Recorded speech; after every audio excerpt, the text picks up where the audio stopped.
Sip, thank you, Nes. Ya udah, Assalamualaikum warahmatullahi wabarakatuh. Selamat malam, teman-teman semuanya. Jadi hari ini kita bakalan belajar seenggaknya 3 topik. Yang pertama itu eksperimen with single factor. Nah, sebenarnya eksperimen with single factor ini terbagi dua. Betul, suara gue udah ada kan ya? Ada. Ada, oke. Nah, eksperimen with single factor ini terbagi dua. Kalau misalnya kalian pengen baca di buku, ada di halaman 105 atau 70-an gitu. Jadi kalau pengen baca lebih lanjut di sana. Tapi terbagi dua. Yang pertama itu fixed effect model sama random effect model. Nah, sebelum kita bahas tentang si fixed effect model dan random effect model ini, gue pengen balik lagi ke tujuan dari ANOVA. Jadi kan sebenarnya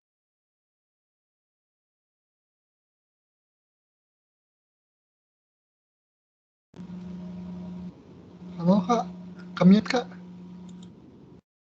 Mute lagi gue. Udah belum?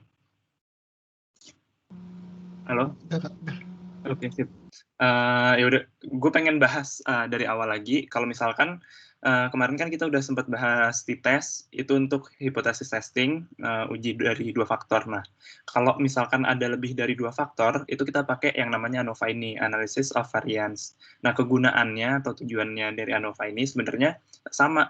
Kita untuk ngecek sebuah perubahan atau eksperimen yang dilakukan terhadap sesuatu itu berpengaruh apa enggak gitu. Nah, untuk bisa bikin ANOVA, untuk bisa analysis of variance ini, kita harus tahu fundamentalnya, kita harus tahu yang namanya level sama replication.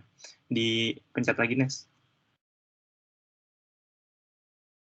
Nah, di tabel ini, tabel 3.2, ini sebenarnya pada umumnya kalau kita ngerjain soal ANOVA, di ujian-ujian biasanya tuh dikasihin tabel kayak gini nih.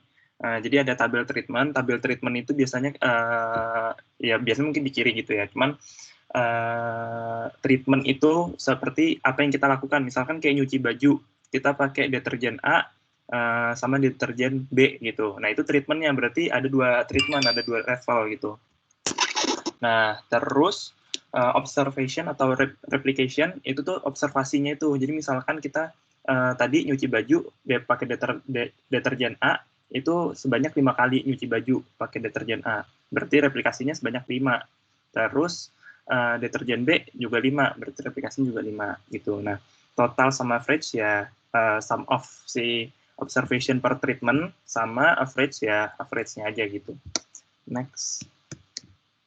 Nah, ini sebenarnya ada bentuk modelnya, cuman kalau misalkan di ujian selama ini sih belum pernah ditanyain ya, kayak modelnya sebenarnya bentuknya kayak apa sih, karena juga biasanya ujiannya kayaknya boleh bikin cheat sheet gitu deh, jadi nggak pernah ditanyain juga sih. Nah, terus kalau hipotesisnya ini, nah si fixed effect model ini, karena kita udah tahu treatment yang kita lakukan, kita udah terlebih dahulu menentukan faktor-faktor yang kita bisa kontrol, makanya hipotesisnya itu kita membandingkan si nilai mu-nya, mu treatment ke-1, mu treatment ke-2, sampai treatment ke A. Itu H0-nya. H0-nya harus sama. H1-nya at least one mean is different, berarti signifikan nih yang kita lakukan di sebuah percobaan. Nah, nanti akan kita bahas di soal aja untuk lebih jelasnya. Next. Nah, kalau pengen bikin cheat sheet juga menurut gue sih tinggal bikin cheat sheet yang tabel 3.3 ini, karena ini udah lengkap untuk ngerjain si ANOVA, kita tinggal gunain si tabel ini aja sebenarnya. Karena perhitungannya udah komplit gitu. Dan digunain rumus ini sama rumus fixed effect model sama random effect model, seingat gue juga masih sama.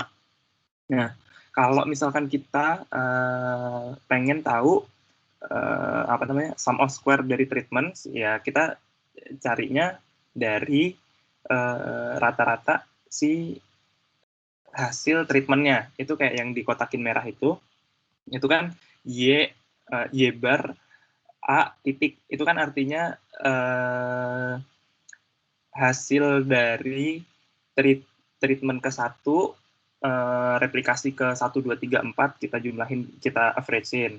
Terus treatment kedua gitu-gitu. Nah, ini ya kalau kita pengen tahu treatment-nya, kita hitung jumlah treatment-nya. Terus next-nya, next.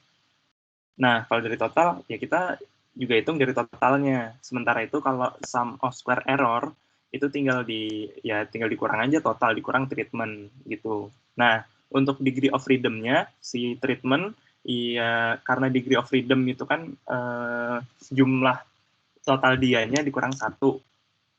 Total juga gitu, N besar dikurang 1. Nah, A ini kan tadi kita udah bahas, tadi itu A itu treatment, terus biasanya replikasi itu ditandain sama N kecil. Nah, A kali N kecil itu sama dengan N besar.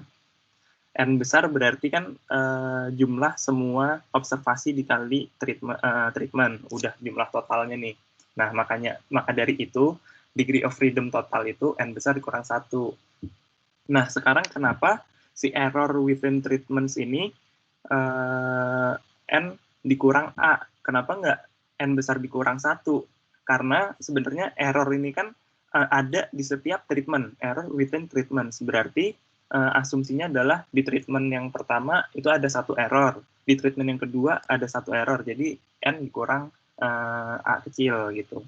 Nah, terus MS treatment itu rumusnya kayak yang di bawah, SS treatment dibagi degree of freedom treatment, sama MSE juga sama SS sum of square error dibagi sama degree of freedom-nya. Itu kalau misalkan dihitung kan jadi A kali N minus A, berarti N besar dikurang A.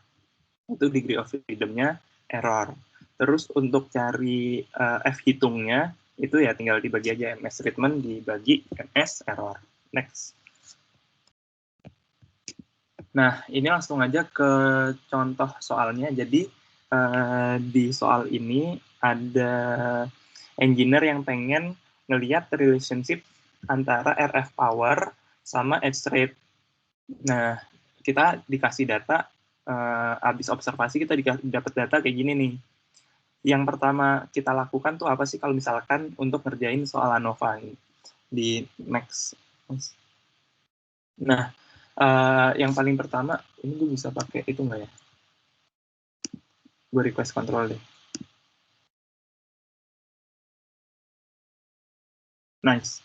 Nah, jadi yang paling pertama, kalau misalkan kita dapat soal seperti ini nih, tabel seperti ini, kalau gue sih selalu bikin totalnya sama average-nya. Apapun jenis soalnya, gue selalu bikin totalnya. Ini gue ngitungnya sih pakai Excel, jadi dijumlahin aja 575, 542, 530 jumlahin, terus di average-in, terus ini juga sampai ke bawah, terus ini di sum juga, dan ini di average, karena ini kepake di hitungan selanjutnya. Nah, terus kita pakai tabel tabel ANOVA tadi yang udah dijadiin cheat sheet. Nah, ini gue taruh di sini aja nih. Ini ringkasannya. Nah, di tabel ANOVA ini, source of variation-nya kan tadi ada RF power, yang treatment-nya udah kita tentukan tadi. Terus ada error sama total.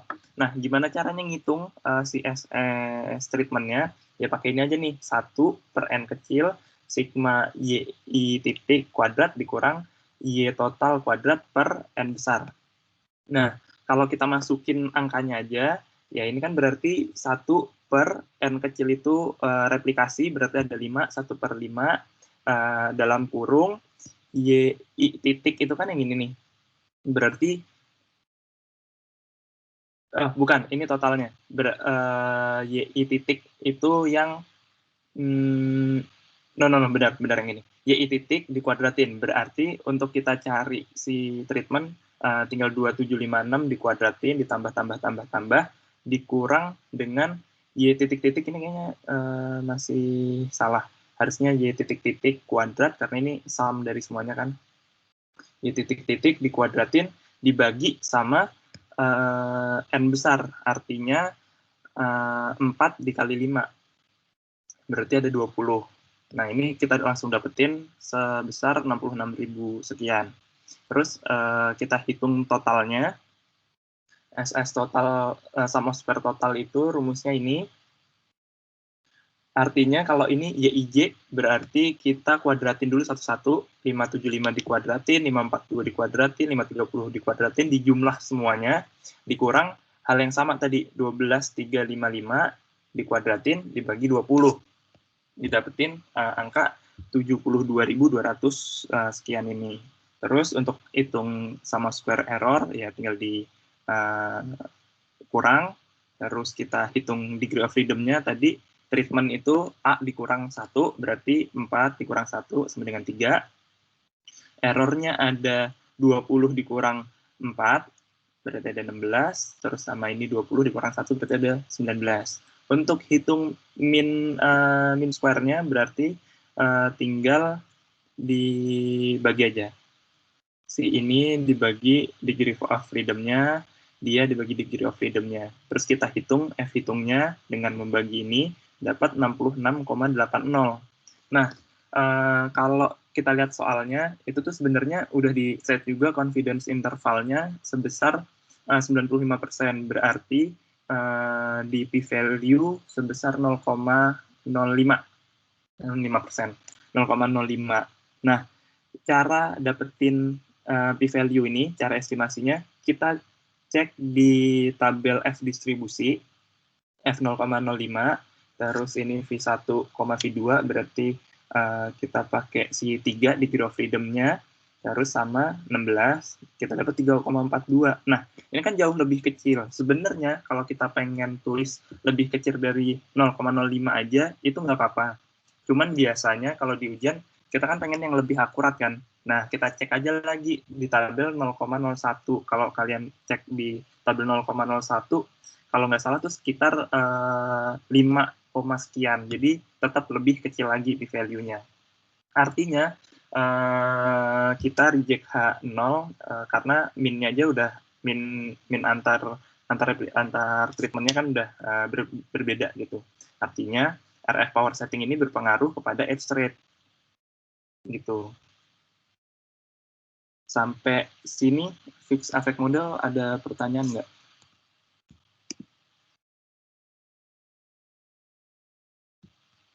Kalau nggak ada, kita next aja kali ya. Jadi next aja, next. Nah, terus tadi setelah kita ngerjain yang fixed affect model, kan tadi udah dikasih di soal replikasinya itu 5. Sekarang gimana sih caranya kita tahu kalau replikasinya itu udah cukup atau belum? Nah, ini sebenarnya jarang ditanyain di ujian. Cuman penting kalau kita terjun ke best practices di dunia kerja asli. Karena tujuannya ini untuk lebih efisien dalam metode di penelitian aslinya gitu. Nah, kalau apa yang terjadi, misalkan sample size-nya itu terlalu kecil, ya ada kemungkinan type 2 error di statistik itu kita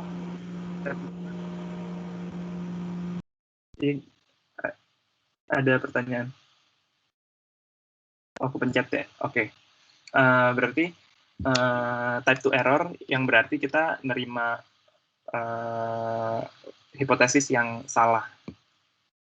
Terus kalau misalnya terlalu banyak, ya kita terlalu lama dan memakan waktu yang memakan biaya yang banyak gitu. Nah, sebenarnya ada 2 cara untuk nentuin jumlah sample size.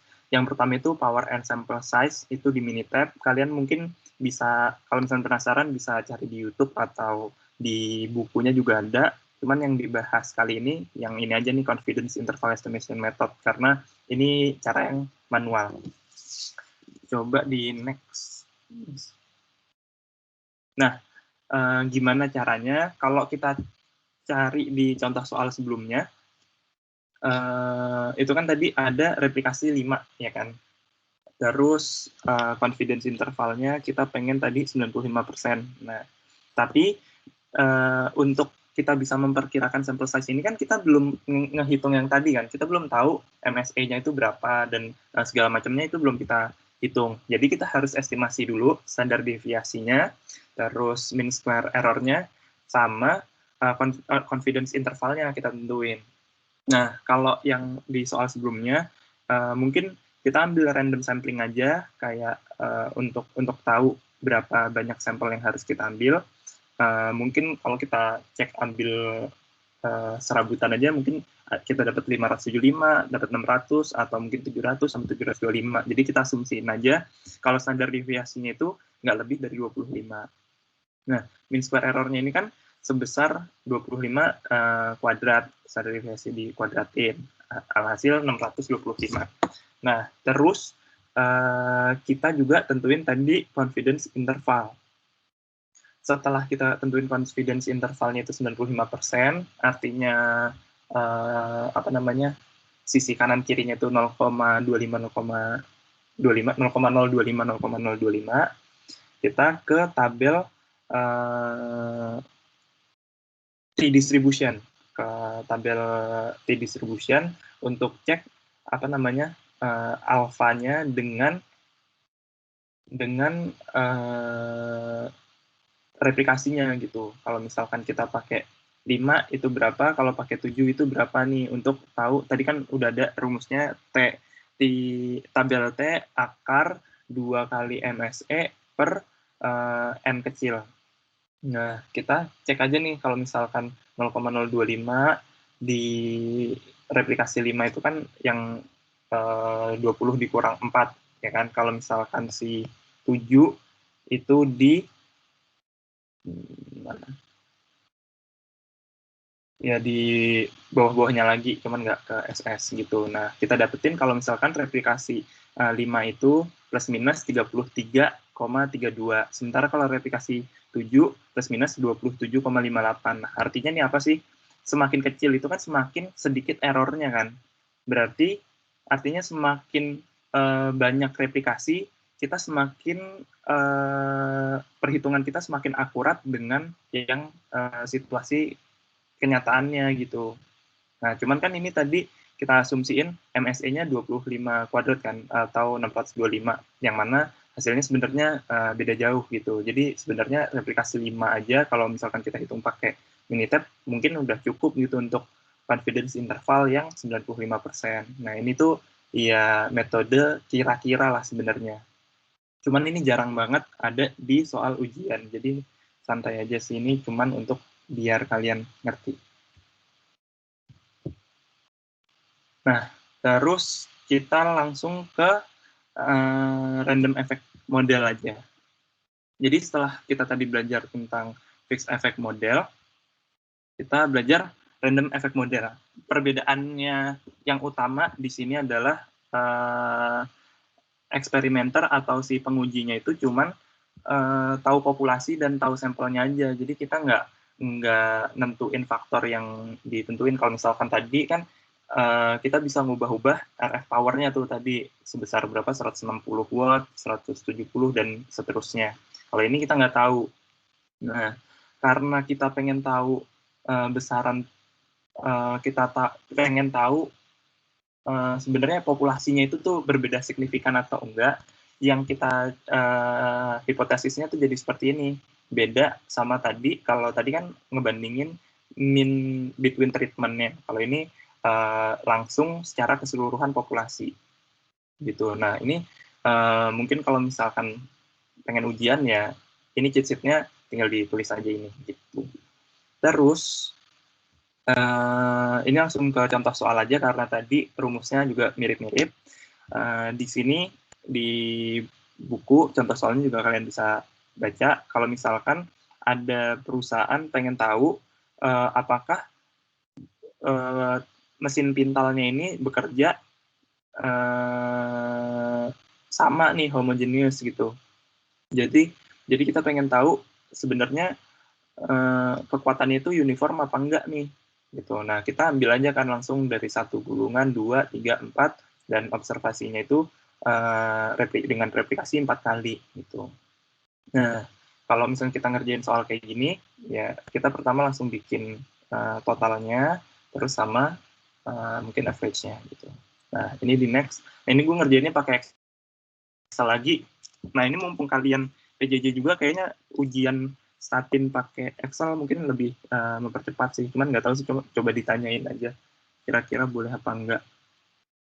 Nah, setelah kita dapat datanya ya kita langsung masukin tabel aja, kita hitung total dan average-nya, terus kita masukin lagi ke tabel ANOVA-nya, kita hitung SS treatment-nya. SS treatment-nya kan tadi ini nih, 1/n sigma y titik kuadrat dibagi y total kuadrat per n besar. Berarti 1/n, n kecil itu replikasi, berarti 4. 1/4, ini 390 dikuadratin, kuadratin di jumlah, dikurang berapa nih? Nggak kelihatan. Dikurang sekian, dikuadratin dibagi 16 berarti, karena n besar. Nah, terus kita hitung ini semuanya sama persis kayak yang tadi, degree of freedom-nya juga tinggal kita masukin, MS-nya tinggal SS dibagi DF, ini juga SS dibagi DF, terus kita dapat F hitung, sebenarnya udah selesai ANOVA-nya. Nah, terus selanjutnya, karena tadi karena tadi hipotesisnya itu sigma tau kuadrat, itu sama dengan 0. Nah, ini kita cek lagi nih, sigma tau kuadratnya itu berapa. Nah, ini si MSE ini sama dengan sigma kuadrat. Terus kita masukin rumus si sigma tau kuadratnya ini, kita dapat 6,96. 6,96 ditambahin 1,9 lagi, nanti didapetin angka. Pokoknya ini udah lebih dari 0 kan. Hasilnya adalah keputusannya reject H0, karena kan dia udah pasti lebih dari 0. Jadi perbedaan tiap rumusnya itu signifikan, berarti nggak uniform. Nah, tadi untuk kita hitung si p-value-nya, ya sama, kita ke tabel F distribusi lagi, terus kita cari dengan degree of freedom 3, sama 16 kurang 4, 12, berarti ini di sini 5,95. Nah, ini F hitungnya kan lebih besar nih, berarti p-value-nya lebih kecil. Gitu. Paling tuh ujian UTS itu tuh yang ditanyain kayak kita dikasih ini apa namanya tabel ANOVA nih, misalkan titik-titik gitu, kayak misalkan ini treatment titik-titik, di sini titik-titik. Nah, nanti kita disuruh nyari aja nih, kayak mungkin kayak ujian SMA aja sih. Jadi kayak banyak-banyak ngerjain soal ANOVA aja sih, biar terbiasa sama rumusnya, biar cepat juga. Sebenarnya gitu aja. Kalau ada pertanyaan langsung open mic aja.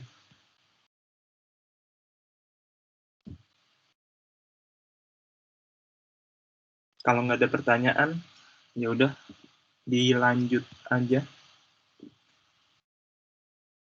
Ya, lanjut. Selanjutnya kita masuk ke randomized complete block.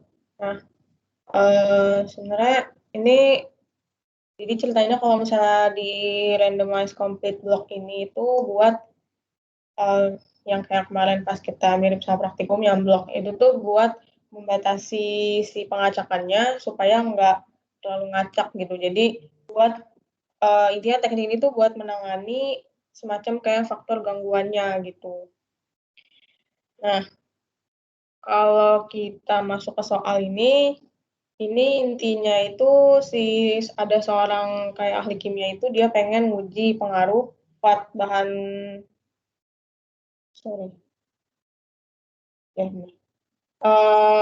mau nguji 4 bahan kimia sama terhadap kekuatan si jenis kainnya, intinya kayak gitu. Nah, dia tuh ngujinya pakai randomized block design ini, di mana bloknya itu si bolt-nya ini.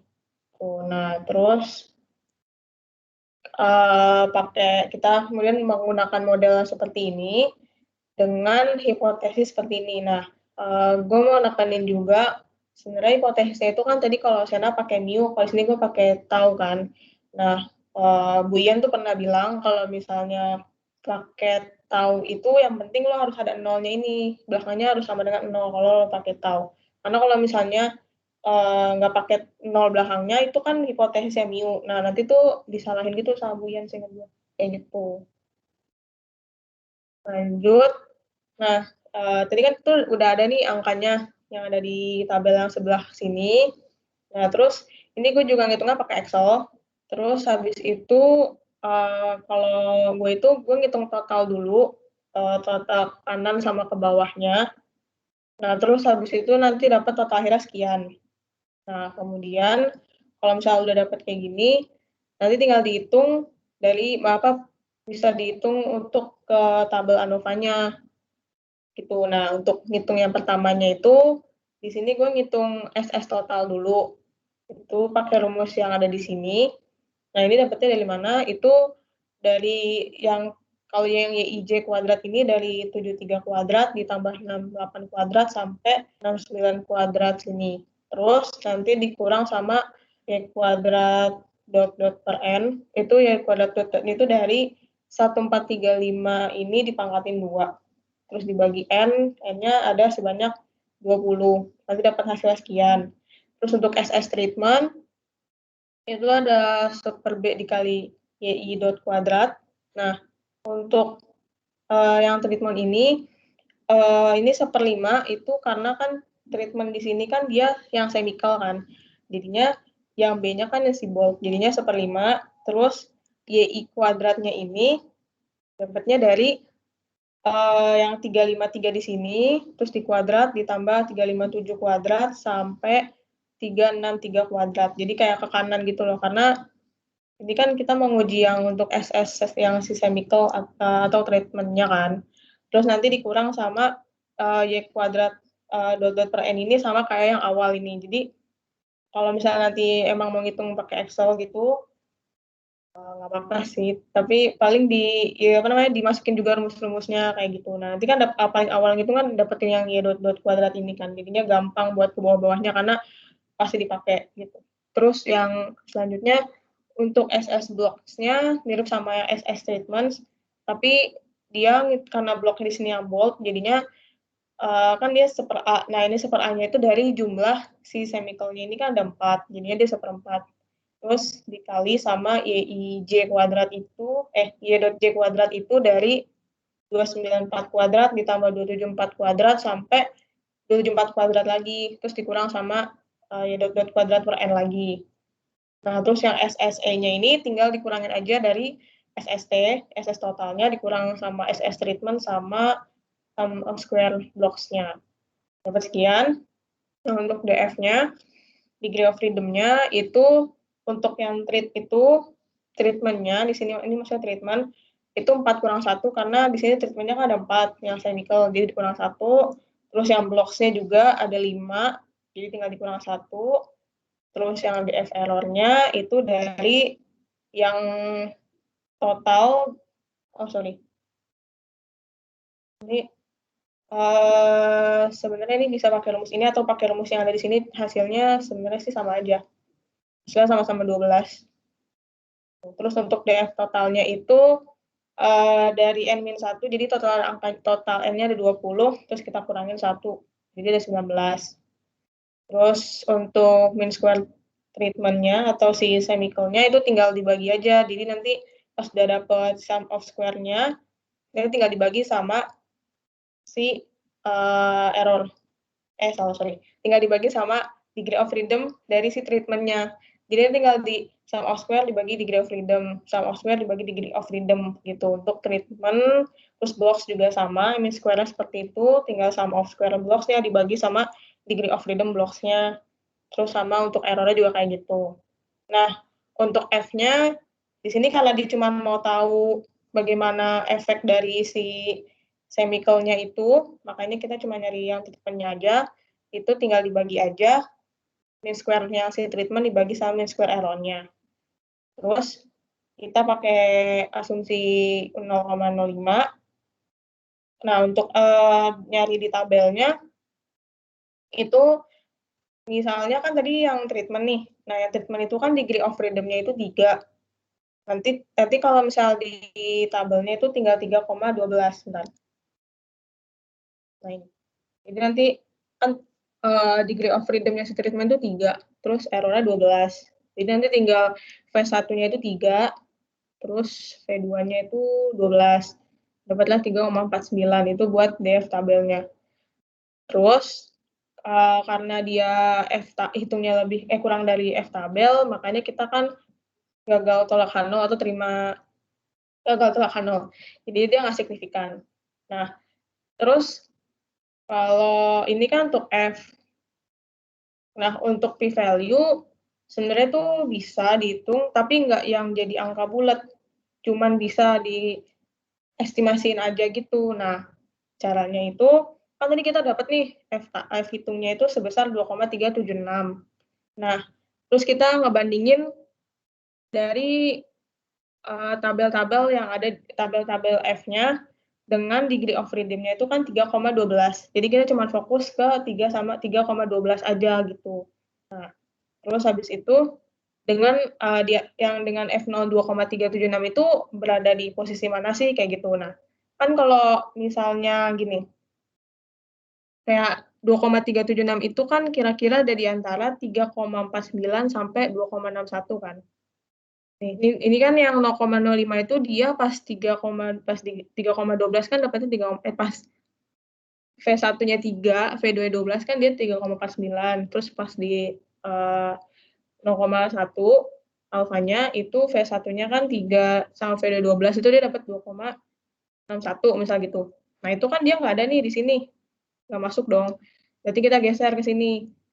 Kalau di sini itu pas alfanya 2,61, pas alfanya 0,1 kan dia 0,61. Terus pas alfanya 0,25 itu kan dia 1,56. Nah, berarti kan 2,376 masuk nih di range ini. Nah, berarti kita bisa perkirain kalau p-value-nya itu di antara 0,1 sampai 0,25. Kan dari situ kita udah bisa tahu kalau dia lebih dari 0,05. Jadinya gagal tolak H0, dan itu membuktikan dari F hitung yang tadi udah di awal. Kayak gitu. Saya mau tanya dulu nggak?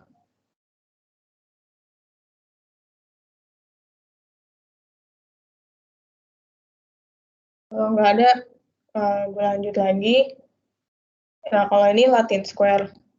Nah, bedanya kalau sama yang tadi itu dia kayak ada 2 blok, baris sama kolom dengan satu treatment, satu perlakuan, dengan adanya perlakuan gitu. Jadi nggak cuman angka doang. Kalau tadi kan kayak semacam angka doang gitu. Nah, kalau ini tuh ada blok sama ada perlakuan lagi gitu. Buat ngilangin faktor pengganggu atau si error, buat ngurangin errornya juga kayak gitu. Nah, terus nih kalau dari soalnya di sini tuh ada tambahan dia mau tahu efek dari 4 assembly methods ini yang ABCD. Untuk mengetahui dari waktu pengerjaannya kayak gitu, untuk tahu efek waktu pengerjaannya gimana gitu. Kayak gitu. Nah, itu terus habis itu ada data seperti ini. Nah, kemudian nanti modelnya akan seperti ini. Modelnya akan seperti ini dengan hipotesis seperti ini. Nah, tadi yang gue bilangin, kalau misalnya mau pakai tau, itu harus disama dengan nolin. Terus, untuk angkanya, tadi kan kita dapat kayak gini. Nah, ini di sini, karena dia ada perlakuan, itu jadinya jadi ada 3 gini. Kalau tadi kan cuma 2. Terus habis itu, sama kayak yang awal, itu ngitung sum square total dulu. Kalau gue ngitung sum square total dulu, itu kayak caranya masih yang sama, itu pakai yang 10, misal yang IJK kuadrat ini dari 10 kuadrat tambah 14 kuadrat, terus tambah 7 kuadrat hingga 14 kuadrat yang bawah ini.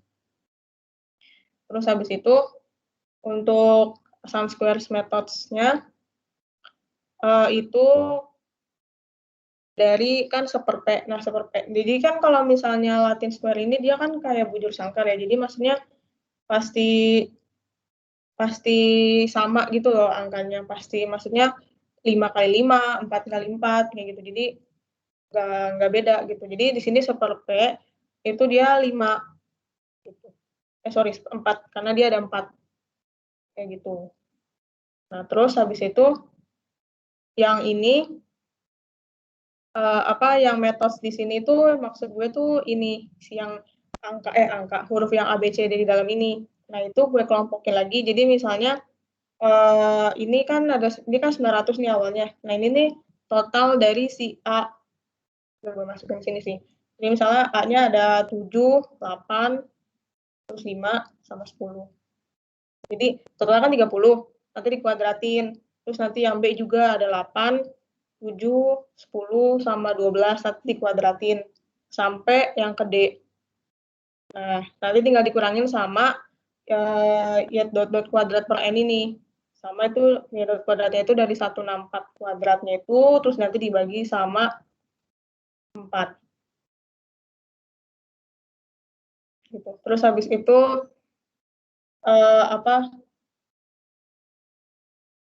nanti terus yang order juga kayak gitu.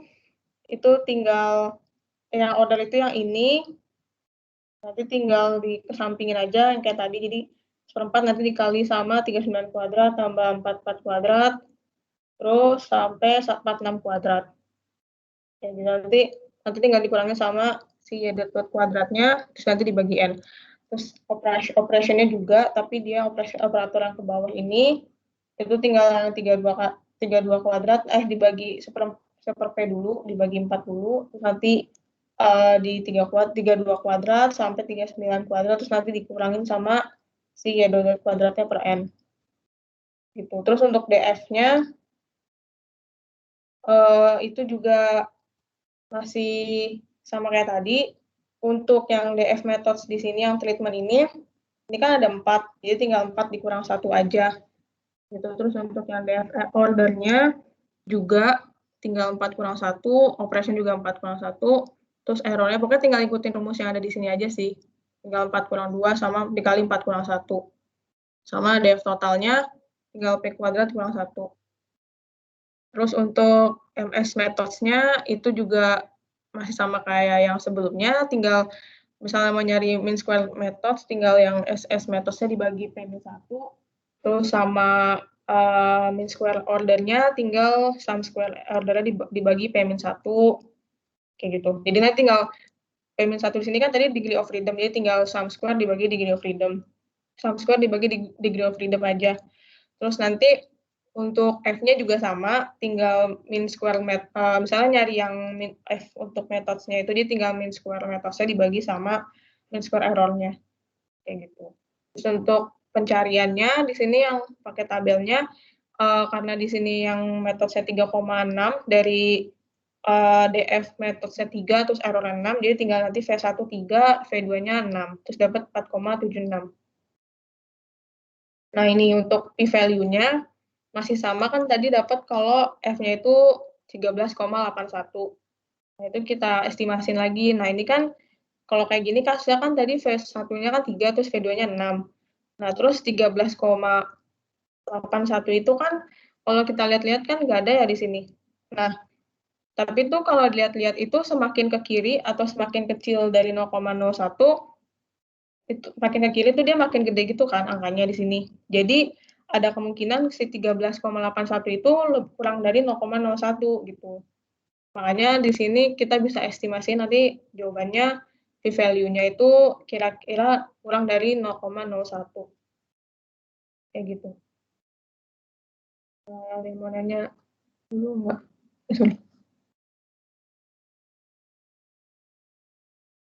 Kalau nggak ada, bisa lanjut ke Miko. Coba bentar, Mik.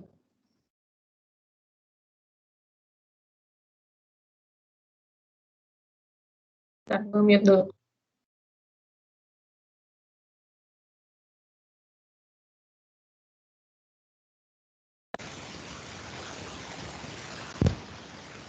Suara gue kedengeran nggak?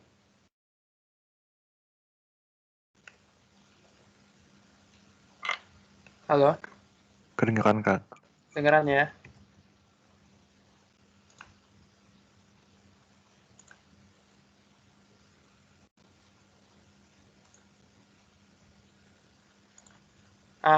Jadi ini sekarang kita masuk ya ke randomized complete block design Latin square. Tapi kali ini kita masuknya khusus yang ada namanya Greco Latin square design. Jadi kayak sebenarnya bedanya itu simpel sih. Tadi kan kayak ketika Latin Square Design itu kita berikan treatment dan blok lagi, ibaratnya kan kayak ada Latinnya kan, ketika udah ada data angka-angkanya, ntar dimasukin hurufnya, faktor-faktornya, kayak ibaratnya huruf Latinnya. Nah, kali ini kita tambahin huruf Yunani, makanya sebenarnya ibaratnya dari kata Greek gitu kan, Greek letter, jadi Greco-Latin misalnya gitu. Nah, kira-kira desain itu memungkinkan penyelidikan hingga sampai 4 faktor gitu kan. Tadi kan ada baris, ada kolom, ada huruf Latin, dan ada huruf Yunani. Ibaratnya masing-masing itu pada level P untuk proses P kuadrat. Jadi sebenarnya ntar ada kayak gambar kotak Greco-Latinnya gitu untuk semua P, tapi kita fokus aja ke model statistiknya. Jadi kita bisa lihat tuh model statistiknya untuk YIJKL sama dengan mu plus baba untuk semua IJKL 1, 2 hingga P, di mana YIJKL tadi itu adalah pengamatannya, nilai pengamatan untuk baris I dan kolom L, untuk huruf Latin J dan huruf Yunani K. Jadi kan ada 4 tuh ya. Terus yang simbol kayak OI itu adalah pengaruh dari baris ke I. Terus tau J itu adalah pengaruh dari perlakuan huruf Latin J. Terus kita masuk. Nah, ini itu adalah ANOVA-nya, tabel analysis of variance untuk Greco Latin Square Design. Jadi tadi itu kan kita model statistiknya ibaratnya masih kasarnya. Ini tuh yang sudah kita rapikan. Jadi ada sum of square-nya, ada degree of freedom-nya. Jadi kan kita bisa lihat tuh ya. Kalau Latin letter treatments itu rumusnya sum square Latin sama dengan 1/P dikali J dari 1 sampai dengan P dikali YJ total dari YJ kuadrat dikurang Y kuadrat per N gede. N gede itu kayak jumlah eksperimen berapa kali kan, jumlah datanya dari baris sama kolomnya berapa gitu. Terus untuk Greek letter treatment rumusnya seperti itu dan seterusnya. Nah, kita bisa tahu kan hipotesis nol dari perlakuan baris, kolom, dan huruf Latin dan huruf Yunani itu diuji akan membagi kuadrat rata-rata yang sesuai kuadrat rata-ratanya. Makanya bisa dilihat tuh degrees of freedom-nya kan untuk yang error P-3 dikali P-1. Itu kan makanya artinya daerah penolakan dari titik error di atas itu merupakan masuk distribusi F. Dimana ntar kita bisa lihat degree of freedom untuk yang di atas itu kita kasih P-1. Kan biasa kita nyari nih, misalnya kalau mau nyari F-nya misal Latin letter treatment kan, maka degree of freedom-nya kan pasti yang P-1.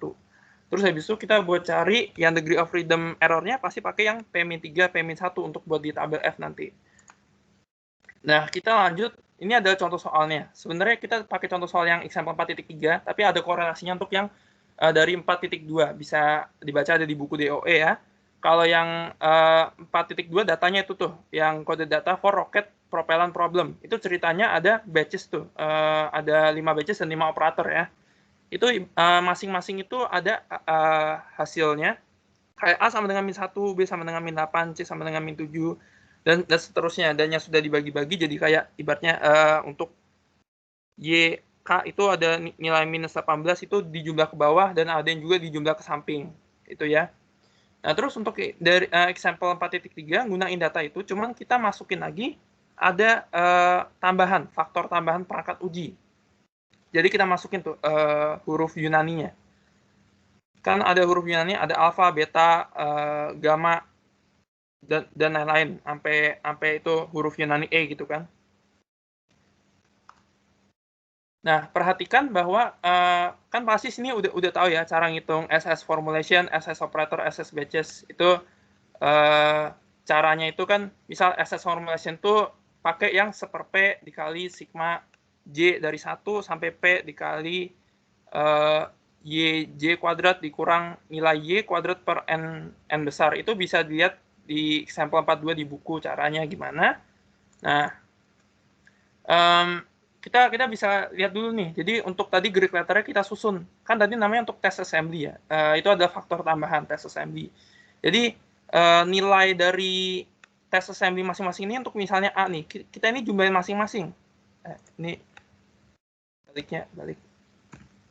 Nah, ini kan kita bisa lihat nih. Kalau misalnya A nih, untuk A terus habis itu Greek letter yang ini nilainya -1. Ini artinya untuk yang tadi ini ntar kita jumlahin semua nih untuk yang Greek letter alpha ya. Jadi misalnya nih, ini -1 ditambah mana lagi cari yang ada alfanya nih. Ditambah 6 kan? Berapa? 5. 5 ditambah cari lagi mana yang ada alfanya. 10. 10. Terus habis itu cari lagi di operator 4 mana yang ada alfanya. Tadi -1 terus ditambah 6, 5 ditambah 5 10 terus ditambah ini 4 ya. Terus habis itu ditambah -4. Hasilnya 10 kan? Nah, 10. Dan begitu juga seterusnya. Itu dimasukin. Ntar kalau udah kan juga ngitung SS assembly-nya. Jadi rumus SS assembly-nya itu masukin nih. YK itu ini. YK ini itu yang Greek letter-nya yang sudah kalian jumlahkan tadi, yang udah ketemu 10, -6 semua yang udah penjumlahan dari huruf-huruf Yunani ini dimasukin seper-P kan 1/5 kan, karena kan ada 5 ya, ada 5 batches dan 5 operator, karena juga kebetulan model kita ortogonal kan. Dikurang nilai Y-nya ini, Y titik-titiknya itu ini kan, yang maaf. Nih, nilai Y titik-titik tuh nih 10. Ibaratnya kayak kalau mau kalian total ke samping atau mau ke bawah pun, ini kalian tinggal jumlah aja. -14 tambah 9 tambah 5 tambah 3 tambah 7, hasilnya pasti 10. Begitu juga dengan yang ini. -18 tambah 18 tambah -4 tambah 5 tambah 9, itu sama juga 10. Masukin ya di rumus. -10 kuadrat per 25, ntar ketemu 62. Ntar kan ngitung SS error-nya sama kan, sama seperti rumus sebelumnya gitu. SS total dikurang SS batches dikurang SS operator dan dikurang SS formulation. Ntar ketemu tabel ANOVA-nya untuk rocket propellant problem yang Greco-Latin square design seperti ini.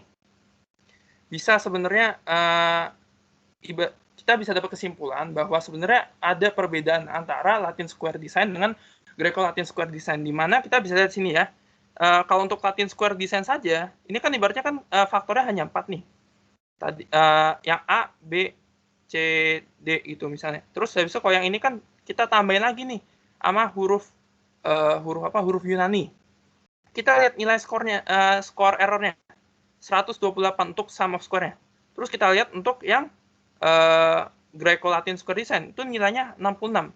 Jadi kita bisa simpulkan bahwa nilai errornya kalau kita menghitung menggunakan Greco-Latin square design itu bisa lebih rendah. Namun ada risikonya. Risikonya adalah derajat kebebasannya ini itu jadi lebih kecil. Dan artinya kalau derajat kebebasan dari errornya lebih kecil, itu artinya pengujiannya bisa jadi kurang sensitif. Pengertiannya gini, bisa jadi sebenarnya harusnya errornya yang tepat segini. Tapi karena kurang sensitif, kita dengan Greco-Latin square design ketemunya errornya nilai segini. Makanya kalau kita lihat kan p-value-nya tuh, ya, lebih signifikan mana? Yang lebih kecil kan lebih signifikan, artinya lebih sensitif nih. Untuk yang ANOVA, perhitungan Latin square design. Oke, kita lanjut ke pembahasan selanjutnya, itu untuk balance incomplete block design. Jadi kita bisa lihat tuh ya, langsung ini tuh contoh. Kenapa disebut balance incomplete block design? Itu adalah ibaratnya ada beberapa tes itu yang tidak bisa diuji. Untuk misalnya nih, kita ingin menguji eksperimen katalis. Ternyata untuk katalis di blok 1 itu dia tidak bisa dites. Begitu juga untuk di blok 2 untuk katalis keempat ternyata di sebelah sini nggak bisa dites. Makanya dinamain incomplete karena ada beberapa data yang emang tidak bisa diuji, tidak bisa dites. Dan kenapa balance? Ya karena kan bentuknya juga ortogonal dan juga dia itu untuk treatment itu dia munculnya di jumlah yang sama gitu. Makanya kita namakan balance. Ya ini rumus-rumusnya ya, sum of square totalnya. Ini sum of square blocknya, sum of square treatment yang di-adjust ini pengertiannya gini. Jadi ini tuh sudah disesuaikan dengan bloknya. Jadi karena kan ini kita tidak bisa semena-mena menghitung untuk semua blok dan treatment dimasukkan, nggak bisa. Jadi kita hanya bisa masukkan treatment yang sudah di-adjust dengan blok desainnya itu. Ini tuh QE untuk menghitung sama tadi kayak ada Greek letter itu kan kita ngitung satu-satu kan totalnya gimana gitu. Lanjut, ini tuh tabel ANOVA-nya ya. Tadi yang udah dirapikan, disusun untuk misalnya treatment nih sum of square-nya ngitungnya pakai ini. Tadi kan ada nih QE-nya itu bergunakan buat ngitung SS treatment-nya. Terus SS block-nya ini, error ini. Nah, kita langsung masuk ke contoh soal ya. Tadi pakai tabel 422. Pakai tabel yang tadi. Perhatikan pada tabel 4.22 untuk percobaan katalis. Ini adalah balance in complete block design dengan nilai A-nya itu 4, B4, K-nya 3, R-nya 3, lambdanya 2, dan N-nya adalah 12. Jadi, karena dari soal ini, kita bisa ngitung nih, sum square totalnya gimana kan. Kita hitung satu-satu, ini dikuadratin, terus dikurang, ini kan 870 nih, yang ini, dikuadratin per 12, dapat segini. Ntar habis itu ngitung sum square blocknya kan. Sum square blocknya itu pakai YJ itu yang ini nih ya. Artinya yang masing-masing blok ini dijumlahkan, kalau udah angkanya dikuadratin. Terus habis itu dibagi 3, dikurang sama 870 kuadrat dibagi N besarnya, ada 12 data. Dibagi 12 sama dengan dapat 55. Nah, ini kali ini kita masuk ke perhitungan Q tadi untuk menghitung sum square treatment-nya ya. Jadi di sini kita bisa lihat nih, untuk Q1 kita masukin 218 nih. 218 nih kita cek YI ya. YI dikurang sepertiga itu kan seperka ya. Seperka dalam kurung dikali, kenapa 221 tambah 224 tambah 218? Kenapa 207-nya nggak dimasukin? Nah, kita lihat nih, untuk treatment katalis nomor 1 ya. Kita lihat nih, mana data yang sebenarnya bisa dites. Kan data di blok pertama kan. Di blok pertama ada nih, oke, untuk yang treatment katalis nomor 1.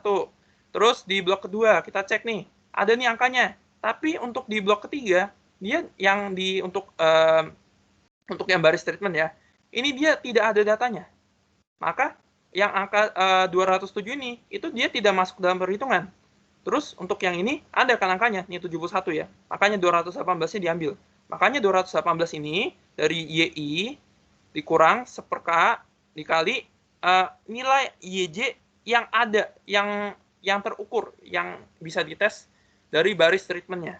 Ntar dapat nilai segini. Begitu juga buat yang Q2. Q2 juga sama nih, kita lihat nih. Oh, di sini nilainya untuk yang blok 1 di baris treatment kedua nggak ada. Makanya dia nilai 221-nya nggak dimasukin di sini. Dan begitu juga seterusnya. Ntar kalian bisa buat ini total Q ini dibuat ngitung SS treatment-nya dan buat ngitung SS error-nya. Lanjut, ini tabel ANOVA-nya ya, yang tadi udah diringkes. Jadi ini nilai SS treatment-nya yang sudah di-adjust buat blok. Ini nilai SS buat blocks-nya. Ini SS error-nya, tadi tahu kan SS error-nya itu ngitungnya berarti SS total dikurang SS treatment-nya sudah di-adjust dikurang SS blok-nya. Ntar dapat tuh nilainya 3,25. Terus ntar kalau udah dijumlah itu pasti sesuai dengan SS totalnya. Begitu juga dengan tadi degree of freedom-nya ya. Tadi kan 3 untuk treatment-nya. Terus begitu juga bloknya, error-nya itu 5, dan kalau ntar dijumlah 11. Nah, ini kan kalian tahu kan cara ngitung p-value, seperti yang tadi udah dijelasin sama Nesia. Kalian tuh dari nilai F-nya, kalian bisa cek di tabel, ibaratnya F hitung, ini kan misalnya nih, kalian mau nyari yang ini, p-value-nya F hitung 11,66. Kan degree of freedom-nya 3. Habis itu tadi yang degree of freedom error-nya 5. Ntar kalian cek tuh ada di tabel kan. Yang di atasnya 3, di sampingnya 5. Terus ntar kalian cek nih mana yang nilai F-nya paling mendekati ini. Terus kan biasa dalam range kan p-value-nya dari berapa sampai berapa. Tapi sebenarnya ada triknya, kalian bisa cari di internet, ada namanya p-value calculator. Cuman gue nggak saranin ya buat ujian. Ya kan termasuk kategori nyontek. Tapi kalau mau nyoba-nyoba silahkan bisa. Terus ini kita masuk. Ini tuh sekarang buat nunjukin sebenarnya kenapa sih kita harus adjust treatment dan adjust bloknya juga. Karena sebenarnya nih, kalau misalnya kita hitung, ibaratnya ini untuk SS blok yang di-adjust, dan ini SS treatment yang tidak di-adjust dengan bloknya. Kan beda ya, angkanya nih 11,67. Ntar habis itu Q-nya kita hitung lagi satu-satu, ntar dapatnya beda tuh. Ntar pokoknya kita lihat, nilainya ini tuh bisa segini nih. Ibaratnya SS totalnya itu tidak sama dengan SS treatment yang sudah disesuaikan dengan SS block yang sudah disesuaikan dan SS error. Ya, ini tuh jadinya malah salah. Benar-benar salah total. Ibaratnya beda nih perhitungannya aja tuh lihat. Nilai F hitungnya, p-value-nya itu udah beda dari apa yang seharusnya nih. Seharusnya segitu tuh. 11,66 p-value 0,0117. Itu ada lagi malah tambahan di F0 bloknya. Ada 33,9 terus ada muncul lagi p-value 0,0010. Ini tuh konsekuensi jika tidak di-adjust dan non-ortogonal. Pengertiannya itu dia tidak ketika diproyeksikan tuh tidak membuat tegak lurus. Oke, sekarang kita masuk ke materi factorial design-nya. Ini tuh sebenarnya kayak pemahaman banget. Ini kalau kalian bisa lihat di gambar nih ya. Jadi kan sebenarnya factorial design itu adalah percobaan lengkap untuk semua kombinasi kemungkinan tingkat faktornya itu akan diselidiki. Jadi ini sebenarnya kita nyari nih, apakah faktor A dan faktor B ketika kita melakukan percobaan tuh apakah ada interaksinya atau enggak. Nih, jadi kan kita sebenarnya bikin nih figure 1, kita kalian bisa lihat ya di gambar 51. Itu ada nilainya untuk faktor A, untuk tingkatan faktor yang low itu kita bisa simbolkan dengan simbol minus. Dan untuk yang tinggi kita simbolkan dengan simbol plus. Begitu juga dengan faktor B. Ini nilainya kalau yang A untuk yang tingkatan low, untuk yang B low itu nilainya dia A-nya 20. Begitu juga dengan B yang low, untuk A low 20. Dan seterusnya untuk A high dan B low itu nilainya dia 40. Nah, misalnya nih kita mau nyari nilai pengaruh A, pengaruh utama dari A untuk semua percobaan, satu percobaan ini. Itu kita bisa ngitungnya, berarti 40 nih ya. Kan kita dari yang tinggi dulu, 40 untuk yang B low ditambah A high, A yang tinggi, faktor A tinggi, untuk B tinggi, berarti 40 tambah 20, dibagi 2, dikurang.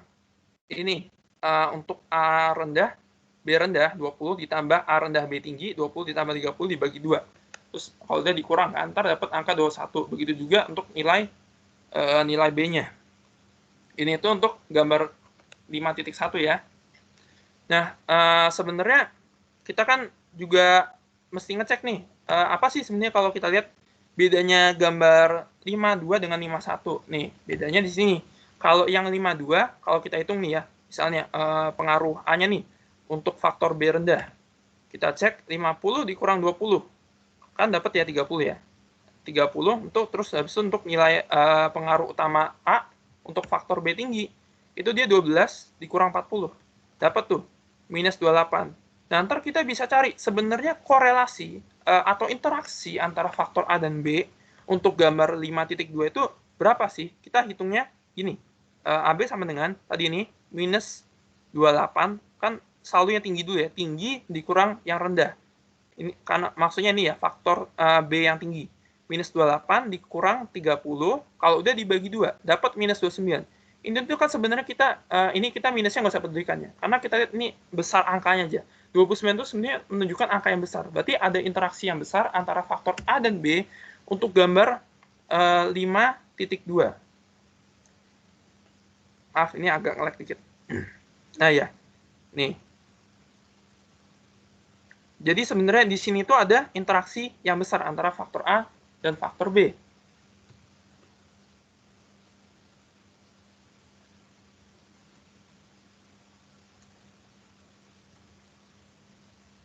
Nah, lanjut.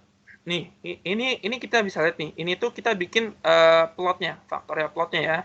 Nih, kalau yang figur 5.4 tuh kita ambil dari gambar 5.2. Kita bisa lihat tuh, menyilang kan. Berarti ada interaksinya nih. Sedangkan kalau yang tadi, yang 5.3 diambil dari gambar 51, nggak ada tuh. Lihat tuh, saling sejajar kan. Sama sekali ibaratnya tidak bersinggungan. Berarti ibaratnya antara interaksinya minim atau nggak ada sama sekali. Nah, kita lanjut. Sebenarnya tadi ada cara lainnya tuh. Kita bisa gambarkan dengan model regresi. Ntar kita bisa dapat angkanya untuk nilai A-nya itu. Tadi kan ada kan kita hitung 21. Berarti ibaratnya untuk koefisien di regresi sini 21 bagi 2, ntar 10,5. Ntar 10,5 itu untuk menunjukkan pengaruh interaksi untuk variabel X1. X1 itu ya A kan. Tadi. Terus habis itu untuk yang B itu 5,5. Dan untuk pengaruh A dan B-nya, itu kan tadi untuk yang gambar 51, kecil sekali kan ya, atau malah sebenarnya nggak ada interaksi sama sekali. Kan sebenarnya kita bisa hitung nilainya 1 tuh.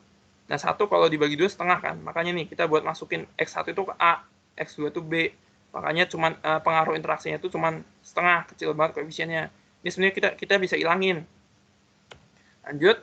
Nah, ini tuh gambar kira-kira respon ketika kalau yang ini gambar di atas ini tuh ketika kita pengaruh interaksinya kita hilangkan. Ibaratnya sama sekali nggak ada interaksi. Lihat kan, itu kayak bener-bener lurus nih. Lurus, nggak ada belokan sama sekali. Tapi ini tuh terjadi ketika lihat nih, koefisien interaksi antara A dan B itu besar. Maksudnya tidak kecil, ada dan diperhitungkan. Tadi kan cuma 0,5 ya, makanya dihilangkan. Sedangkan ini 8. Kita bisa gambar ini. Ini tuh di sini ada kelengkungan kan, sudah mulai ada kelengkungan nih. Ini di sini kan gambarnya kan udah bukan garis lurus lagi, ada lengkungan. Jadi sebenarnya apa yang dimaksud di sini itu sebuah interaksi. Kalau ketika kita gambarkan itu akan membuat garis lengkungan pada garis kontur yang ada di gambar ini nih. Ketika kita buat respons surface-nya, ini kan nilai A-nya. Sebenarnya nilai A-nya kecil nih ketika interaksinya gede, tapi main effect untuk setiap masing-masing faktor itu kecil. Nah, sebenarnya case ini tuh tidak selalu begitu. Kenapa? Karena ternyata ini tuh hanya untuk tingkat faktor B yang rendah saja. Tapi untuk yang tinggi, nilainya tidak segini. Ternyata mungkin A-nya juga ada. Maksudnya tidak sekecil 1, tapi juga termasuk besar. Nah, jadi sebenarnya interaksi itu memang memperkecil main effect dari setiap faktor. Namun tidak semata-mata untuk semua tingkatan faktor ya. Itu pasti kecil. Itu ibaratnya hanya semata-mata disembunyikan atau di-mask gitu. Jadi harus memang tetap diperiksa meskipun kita tahu mentang-mentang interaksinya besar berarti main effect-nya pasti kecil, belum tentu. Tapi kemungkinan besar iya begitu. Nah, itu kira-kira untuk pembukaan faktorial design ya. Kalau nggak ada yang ditanya, bisa lanjut ya.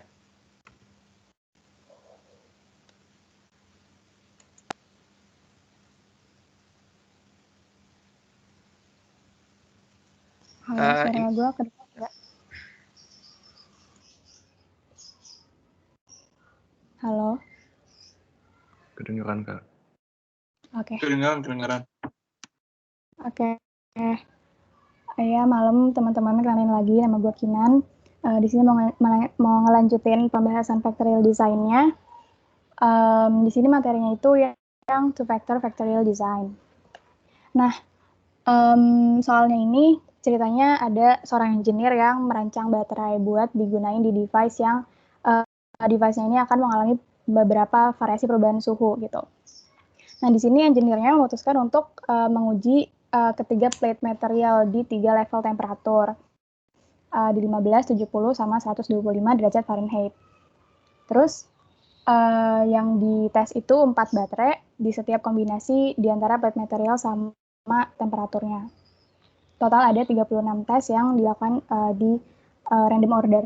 Nah, sebelumnya gue mau jelasin dikit soal random sampling ya, karena di sini datanya data random. Jadi mungkin seperti yang udah teman-teman tahu dan udah teman-teman lakuin juga, random sampling itu teknik pengambilan sampel atau elemen secara acak ya, secara random, di mana setiap elemen atau anggota populasinya itu punya kesempatan yang sama buat dipilih jadi sampel. Nah, syaratnya itu teknik random sampling ini digunakan jika elemen populasinya bersifat homogen, jadi sama semua. Kayak misalkan dari baterainya ini ya dengan proses yang sama, dengan segala macamnya sama, sehingga akhirnya sampel manapun yang akhirnya data manapun yang keluar itu bisa dijadiin sampel kayak gitu. Terus next aja, Nes.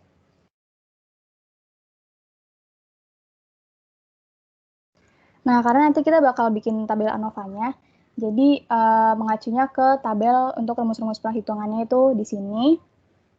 Next. Nah, kemudian di sini tuh ada sum dari tiap kombinasi temperatur sama material type-nya, sama ada sum dari tiap material type-nya sama tiap temperatur. Jadi untuk memudahkan ya, teman-teman mungkin di awal tuh sebelum bikin tabel ANOVA-nya bisa di-sum dulu semuanya ini, biar nanti bisa langsung gampang dimasukin ke rumusnya. Next aja, Nes. Nah, untuk ngitung pertama, ngitung sum of squares-nya. Jadi, balik ke tabel yang tadi boleh nggak, Nes? Oke. Nah, yang pertama itu kita hitung sum of squares totalnya dulu. Kita hitung sum of square totalnya itu dari jumlah datanya. Bentar ya, gue request control.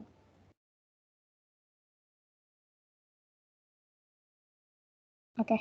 Nah, di sini kita hitung sum of square totalnya itu dari datanya semua ini yang 130, 155, seterusnya sampai 60, itu dikuadratin, ditambah sama totalnya, ini yang 3799, dibagi sama total data semuanya, itu ada 36. Jadi, nanti kita dapat SS totalnya, terus habis kita nyari SS totalnya, kita cari sum of square buat treatmentnya. Di sini buat material type sama temperatur. Nah, buat yang pertama mungkin dari material type dulu. Untuk sum of square materialnya, itu rumusnya seper BN B-nya itu level dari level of treatment B-nya. Di sini kan ada tiga tipe material, terus dikali sama N itu replikasinya. Di sini ada 4 replikasi. Jadi nanti seper BN itu seper 3 dikali 4. Habis itu nanti teman-teman kali sama sum dari masing-masing tipe material yang ada di sini. Di 998, 1300, 1501, terus dikurang terakhirnya sama 3799 dibagi 36. Itu buat material type-nya, terus buat temperatur juga sama. Jadi yang kalau tadi yang dipakai itu yang ini, yang 998 ini, kalau yang ini yang 1738, 1291 sama 770. Kayak gitu di rumusnya. Sama yang terakhir buat ngitung SS error itu tinggal dikurangin semua dari SS totalnya. Next.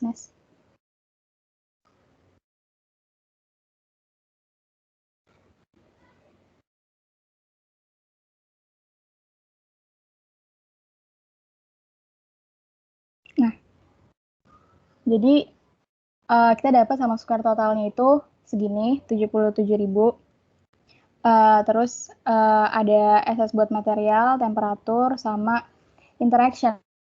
Nah, yang interaction ini dia perlu dikurangin sama sum of square dari material sama temperatur atau sum of square dari treatment-treatmentnya.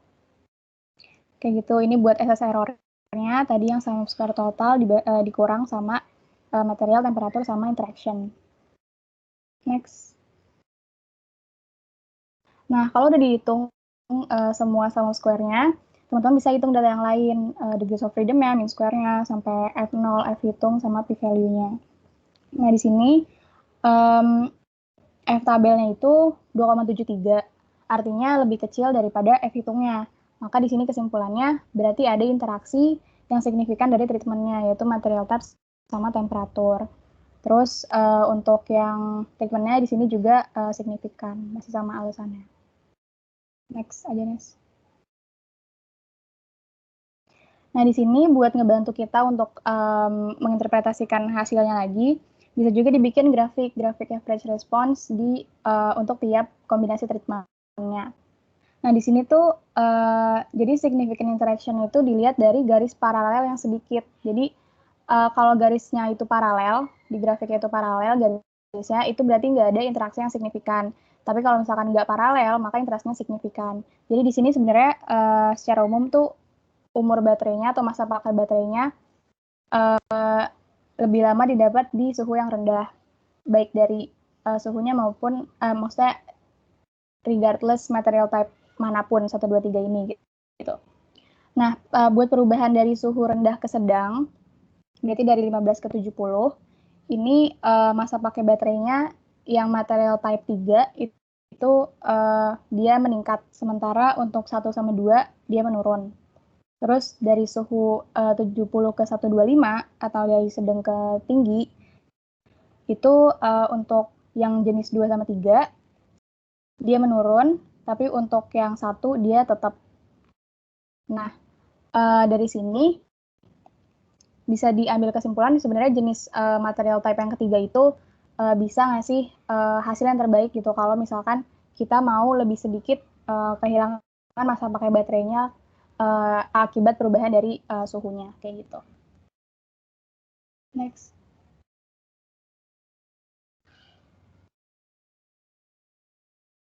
Ini Nesya ya.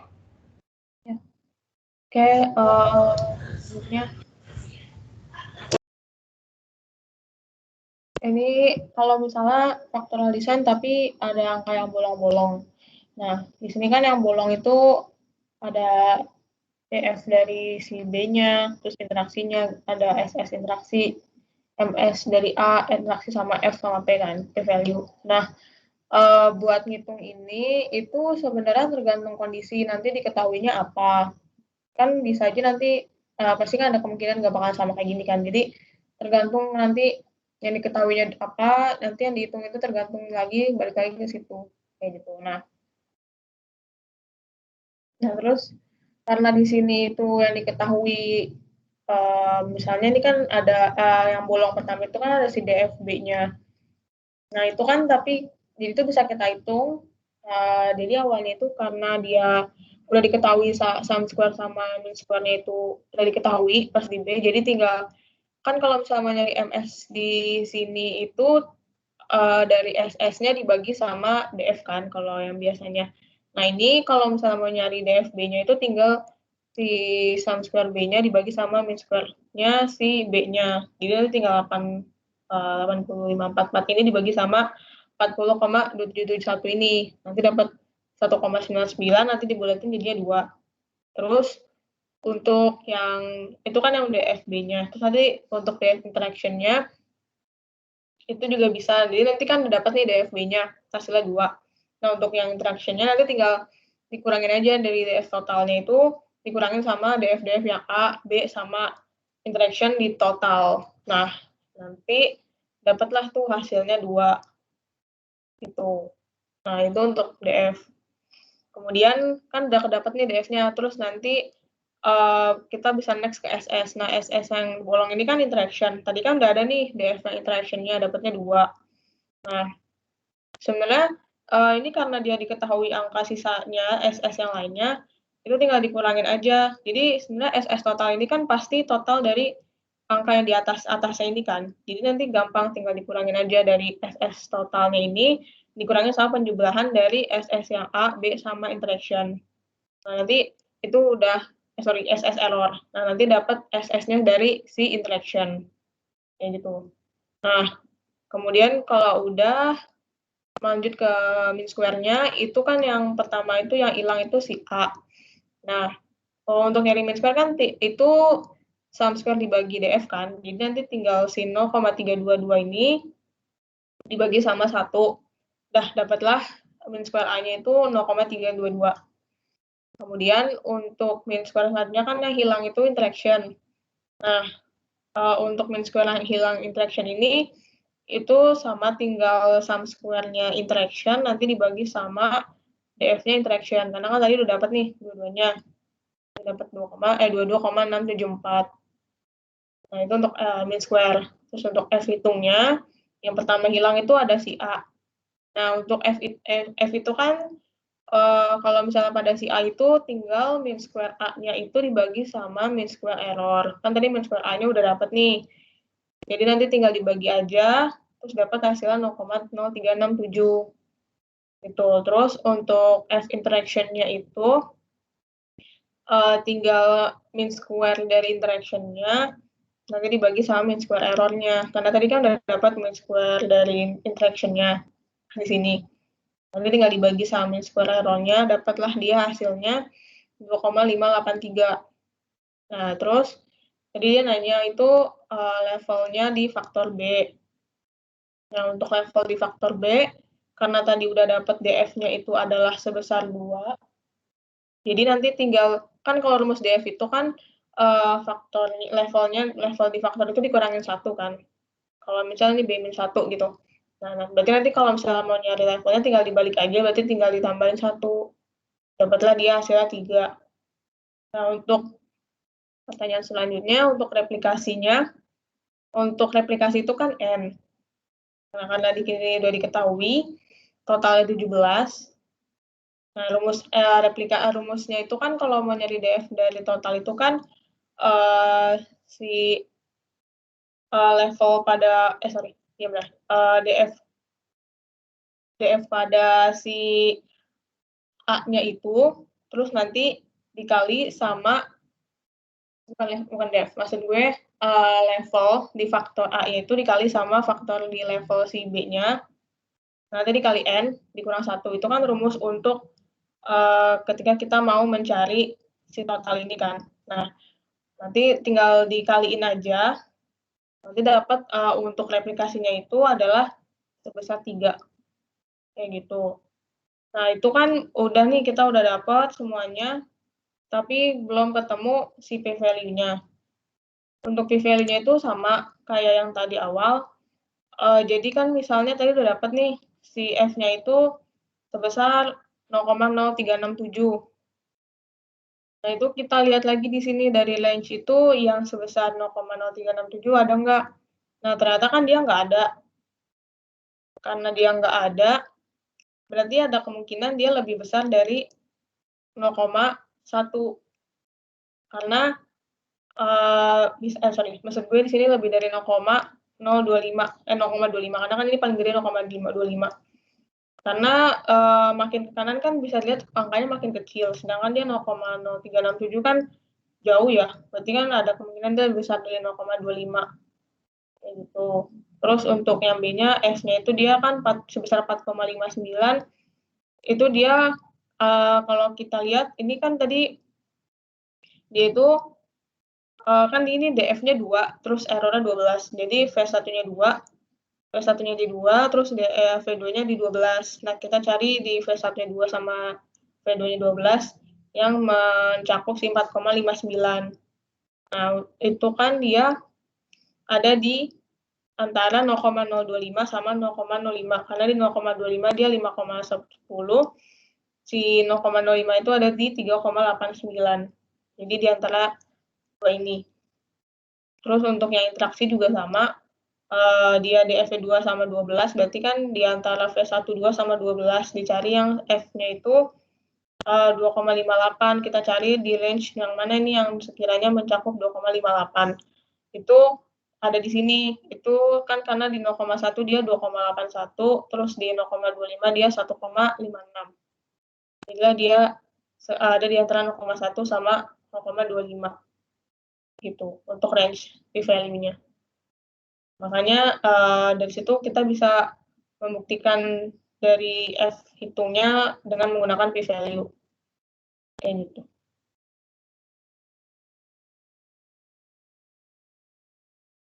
Bisa dilanjut lagi. Oke. Nah, selanjutnya ini ada soalnya itu ceritanya si FI Care Company ini memproduksi lensa buat transplantasi setelah operasi katarak. Nah, di sini ada engineering group yang udah melakukan eksperimen melibatkan 2 faktor buat nentuin efeknya ke proses polishing atau pemolesan lensanya itu. Hasil eksperimennya di tabel ANOVA ini. Terus next.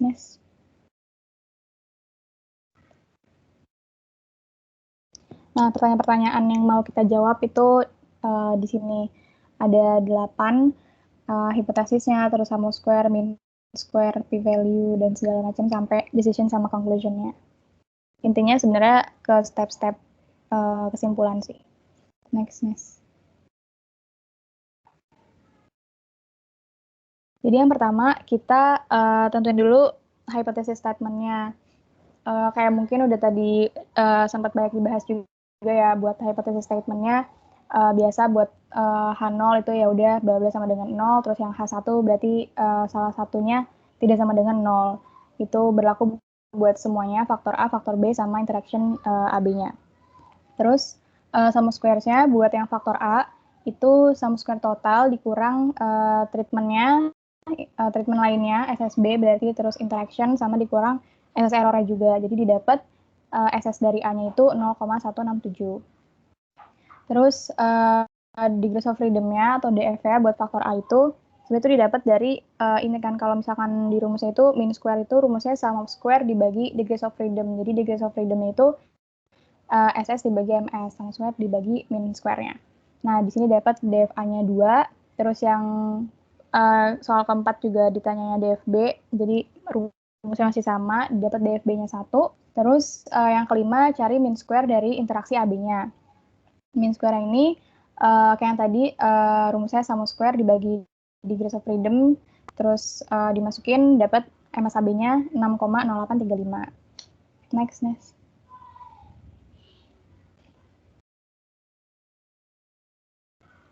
Nah, terus di sini interaksi AB buat nyari p-value-nya.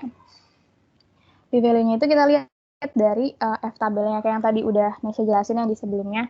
Di sini dapat F tabelnya itu 5,14, 3,46, terus ada 3,65.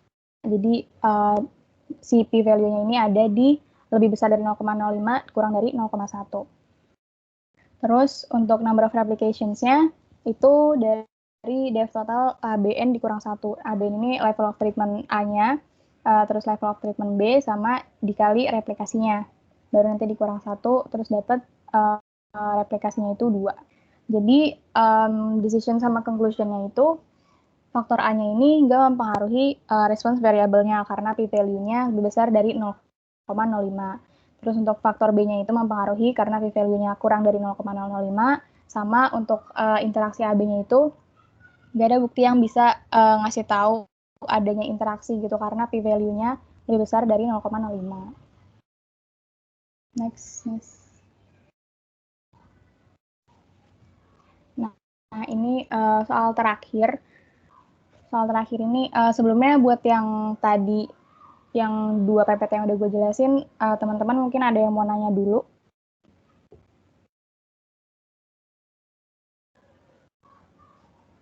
Oke, kalau ya tadi ada yang unmute ya.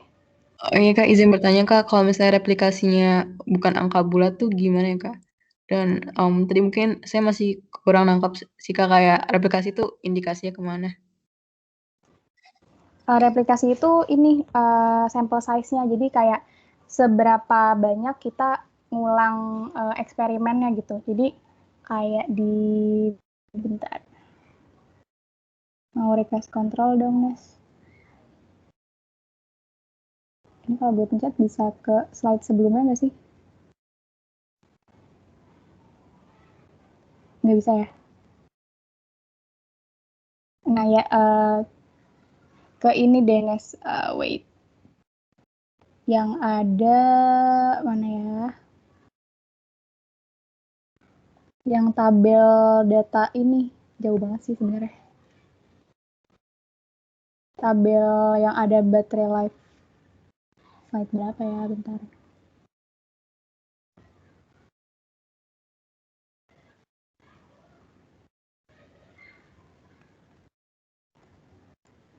Slide 39 coba deh, Nes.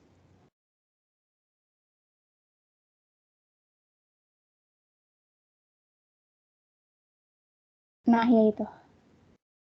Nah, jadi replikasi itu ini nih. Ya. Replikasinya itu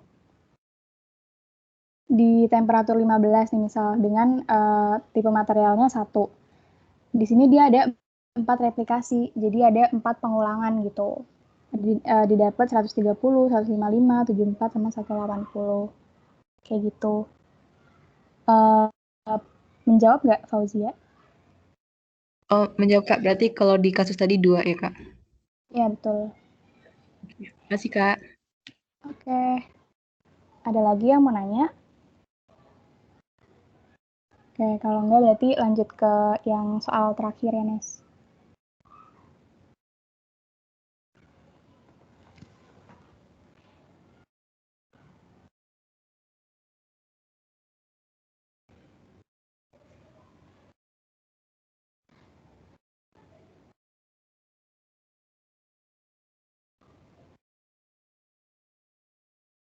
Ya, itu benar. Oke, thank you, Nasya. Nah, sekarang ini masuk ke bahasan OC curve, teman-teman. Jadi OC curve atau operating characteristic curve ini bisa buat membantu kita menentukan sample size yang sesuai atau jumlah replikasi yang sesuai dari two-factor factorial design ini. Nah, ini tabel buat rumus acuan kayak biasa. Terus, next.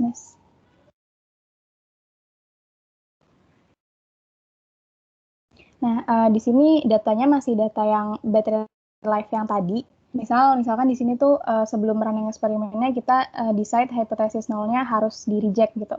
Dengan probabilitas tinggi kalau misalkan perbedaan rata-rata masa pakai baterainya antara 2 temperatur itu mencapai 40 jam. Jadi di sini tuh yang dihitung mean difference in mean battery life-nya. Nah, jadi D atau difference-nya itu, jadi di simbolnya itu D, itu 40. Kemudian diasumsikan standar deviasinya itu 25. Next.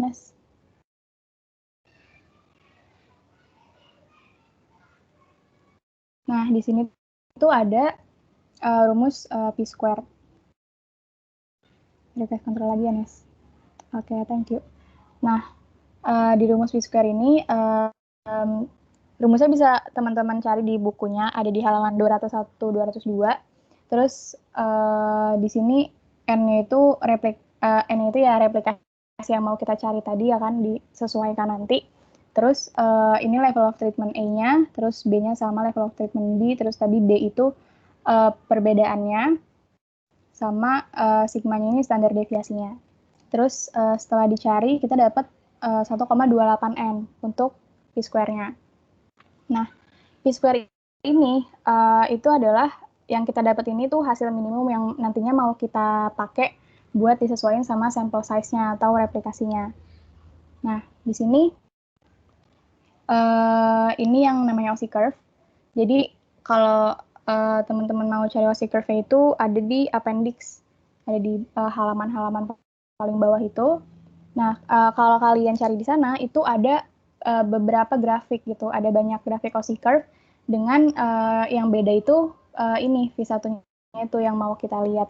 Jadi kalau di sini sesuai keterangannya V1-nya itu 600 degrees of freedom. Jadi kalau yang tadi tuh sesuai sama data kita yang battery life itu degrees of freedom-nya 2. Jadi kita pakai grafik yang ini. Terus di sini diasumsikan alfanya itu 0,05. Jadi yang kita pakai grafik OC curve yang kiri. Terus itu bunyinya apa ya? Nah, terus oke lanjut. Terus di sini kita bisa cari sampel size mana yang lebih sesuai, masukin N-nya gitu. Jadi misalkan N-nya itu 2, kita dapat P-square-nya 2,56. Nah, tapi kita nggak bisa pakai data P-square ini buat kita pakai di curve-nya, karena di curve-nya ini dia pakainya P. Jadi kita harus akarin dulu P-square-nya buat kita dapetin di grafiknya.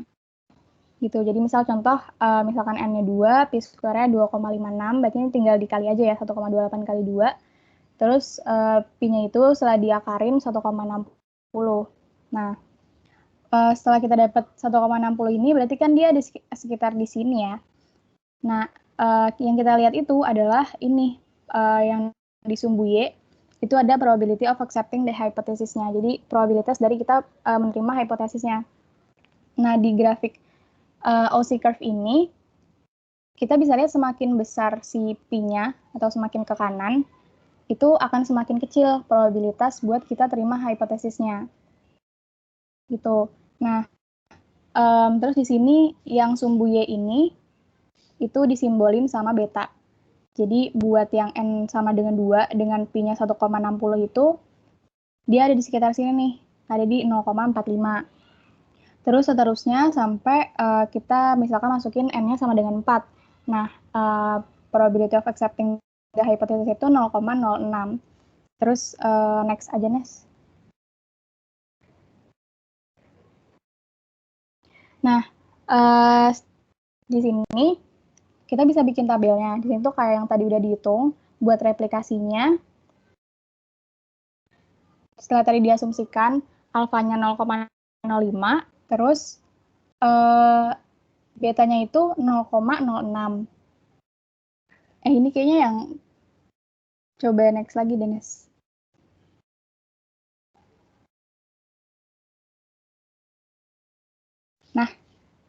Nah, itu dia. Nah, di sini tuh kita bisa bikin tabelnya. Jadi, N-nya tadi udah dapat 2, 3, 4. Terus kita dapat P-square-nya, dapat P-nya, V1 sama V2-nya. V2-nya tuh tadi ada di tengah grafiknya tuh. Terus sama betanya yang probability-nya itu. Nah, setelah kita hitung tadi untuk 4 replikasi atau yang N-nya sama dengan 4, itu betanya 0,06 atau di sini 94% untuk nge-reject H0. Kalau misalkan sesuai yang tadi di soalnya, itu selisih rata-rata masa pakai baterainya di antara dua suhu sebesar 40 jam. Jadi di sini kesimpulannya 4 replikasi itu dirasa sudah cukup untuk memprovide sensitivitas yang diharapkan selama estimasi kita untuk standar deviasinya itu not seriously in error, jadi nggak yang salah-salah banget gitu. Udah, sampai sini ada yang mau tanya?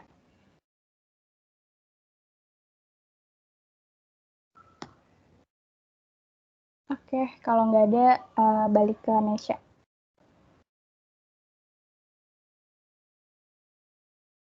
Oke. Sebelumnya gue mau revisi dikit di slide.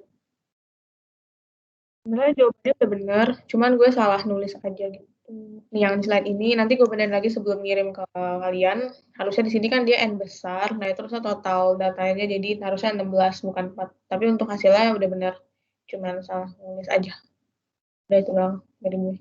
Ada mau nanya dulu nggak sebelum kita mengakhiri asistensi pada malam hari ini?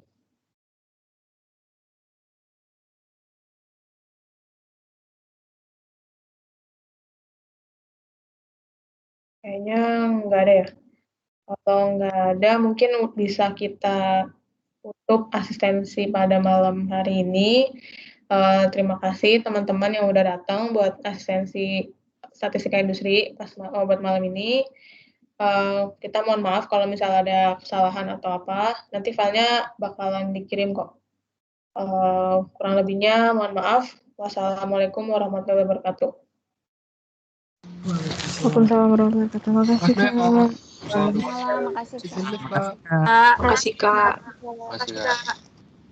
Makasih Kak. Terima kasih, Kak.